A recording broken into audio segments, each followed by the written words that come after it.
at night, sometimes I can't go with pain. But I feel for my 4-year-old daughter. We moved when my daughter was 1 year old. She came with rash, her arms bleeding with rash. The doctor couldn't take away the rash. We had to go away to cottages to spend money to be away of the house. Then she started hearing a sound. Listen to all of you. The mouse. All of these masks, they cause a sound, a pulsing sound. It was like a bee was in her ears. She said, Mommy says in her coat, she couldn't sleep. She woke up up to 15 times a night saying, Dr. Charles, I'm telling you, please to help us. Because she said, Mom, there is the wind in my ears. There is a plane in my coat. Please, Mom, take it away. I have to put a radio on the thing. I'm sorry I'm emotional, but what do I do with my daughter? She's covered in rash. When I take her to Peru, to South America, her body clears. The doctor has checked it. Her doctor says, I can't help you. There is no guidelines in the NHS. He says, we can't help you. Go back to the Health Protection Agency. Health Protection Agency says, go back to your doctor. Where do I go now? I've been Health Protection Agency, doctor, Sweden. Professor Hall says it's very easy to prove that your daughter suffers from electromagnetic radiation because a simple test that costs 2,000 pounds, he will prove it. He says, I'll do it for you, but he says you have to go to the government, and I'll do it when the government, to be validated by the government. Please help me. Please help me. I'm in pain. Okay. And then the one behind in yellow, the freelance. I answered you together. Is that okay? Okay. And then we handle this, and I'll come back to this. Okay, the settlement. I didn't do anything that was culpable in that situation. The industry was standing behind me with their defense.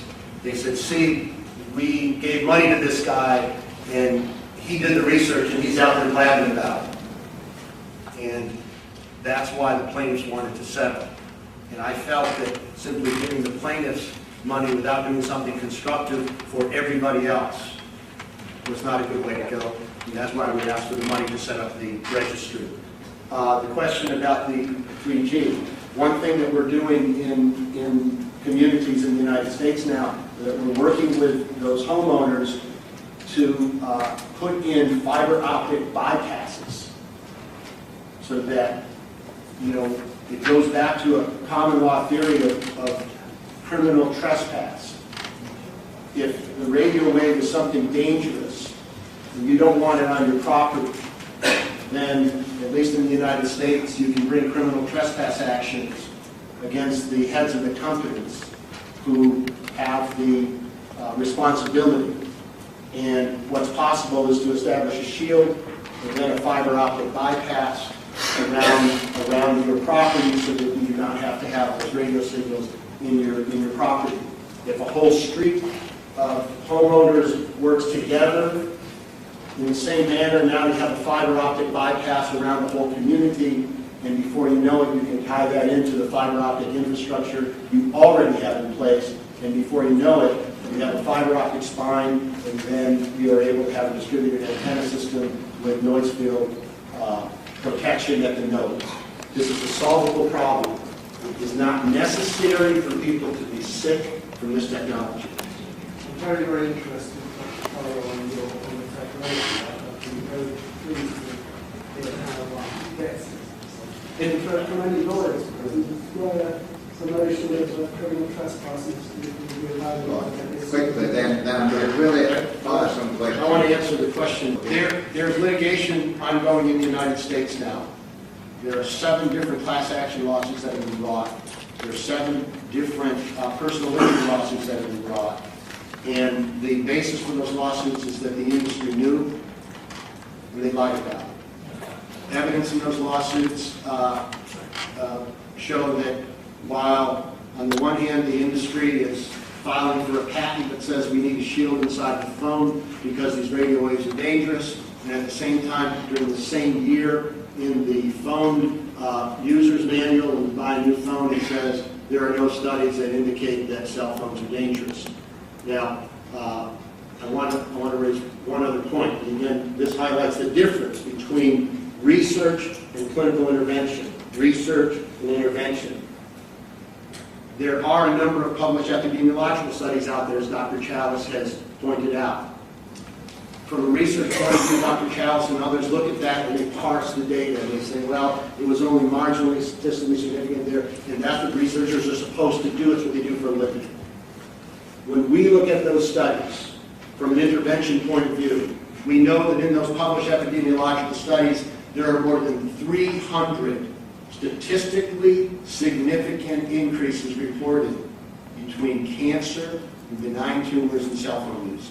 There are more than 300 findings reported in those studies. I know you're shaking your head. Sheila, you're shaking your head. No, the answer is yes. You can go count them.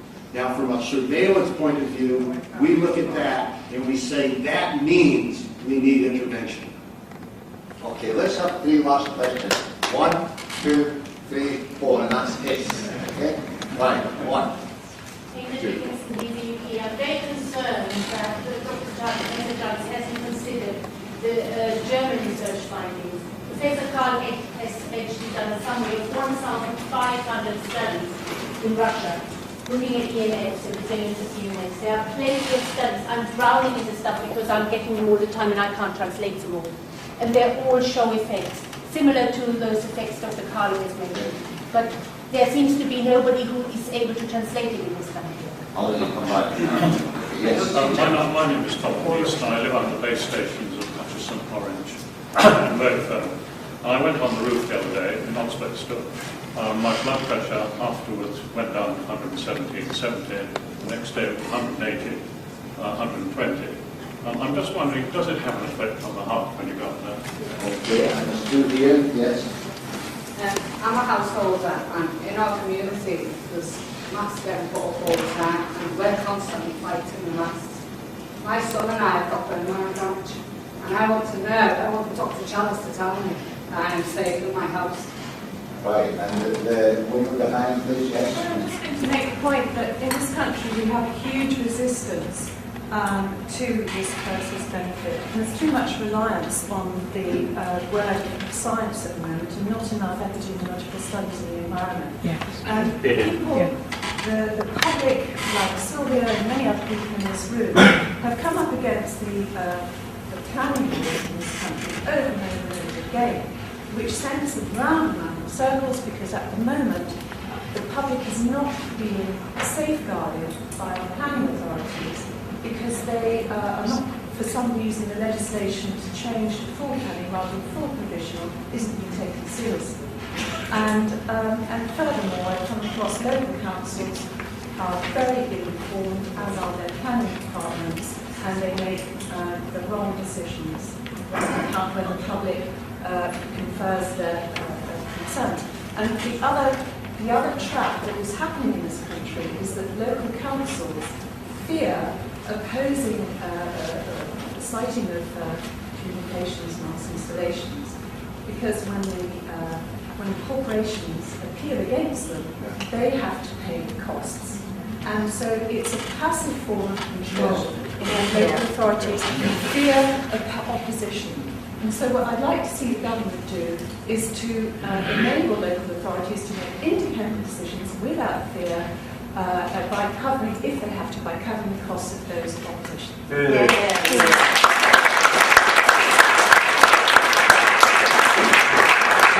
Somebody would like to know who you are, please. Could I ask you to identify yourself? Sorry. My name is Karen Mason-Robertson. I made a DVD about the concerns, the issues surrounding mobile telephony in 2005 with the film Back. Where are you from? Whereabouts do you work? I'm just a member of the public. Oh, but you live somewhere and I live in Wiltshire. Wiltshire, right. Okay, thanks. Well done, right. So you're on. Dr. Chalice, come on. There's been 2 chat here. I'm not sure what I'm supposed to respond to, except perhaps just saying that it's the Health Protection Agency, it's the government, it's the medical officer that makes the decisions. I really am concerned with deciding what is the most important research we need to do.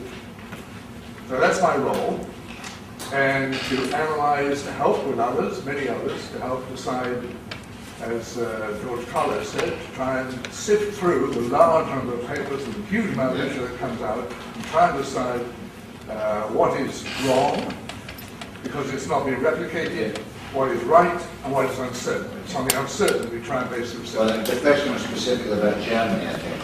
About the Russian book. About Professor Hicks' translation of the 1500 again, studies in Russian. that sort of review of the work will take actually to another body I'm on, but don't speak for, which is the advisory group of non-ionizing radiation of the Health Protection Agency. We review all the work that comes out about every 3 years. And if there is work that is legible to us, is readable to us, then obviously it's included in the review. You But I don't seem think to we need to have speak much Russian. translation. Sorry? You don't. Why he invented it? Why don't just translate the material that he said? Well, you better ask the Health Protection Agency, not me. I'm sure they could get some. You do. Yes, okay. Listen, the woman behind. You had a question for Dr. Challenge. Me? Yeah. Right, yeah. How can you possibly help us if you don't actually study us? When I've been to doctors with my health problem, my son's, all they said is, they haven't actually asked me what caused it. They haven't even been interested. Now, if they started to ask and I said there was mass everywhere, is that a possibility? And they say no. We are actually... They don't know. They don't actually know because they don't ask. You can't go anywhere towards helping us at all. So I want to know when you're going to start studying people that have got actual health problems instead of... Here. We all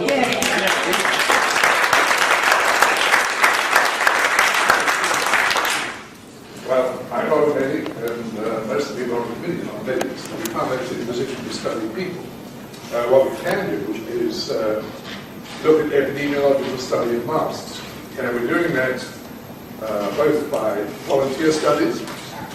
No one's asked me to volunteer, I'm sorry, but I would volunteer. It has been widely advertised to volunteer in various studies that Elaine Fox is doing in Essex, and the lady over there was speaking about the sheep on it. Now, as far as the epidemiological studies are concerned, we are also doing an epidemiological study of young children from masks. One of the big differences about studying masks is that if a disease is caused, it's probably caused 10 years or more before. Cancer takes at least 10 years after leukemia to appear. So what you need to know is what are the exposure of somebody at some unknown time, about 10 years ago. Masks will have changed, the person's house will have changed, their work may have changed, people travel. The only thing you can do at the moment is with young children, because they're more housebound and leukemia appears in relatively short time. What we are doing, though, and they've already spent money on, I think rightly, is a personal exposure meter. And that will tell us the exposure that somebody carrying this meter will do from all sources. So GSM, UNTS, Tetra, radio, television, etc. And we're trialing that, we intend to carry on doing that in the hope that in the future we can do an epidemiological study of masks. But until we can do that, I think there's anything to do of epidemiology in masks.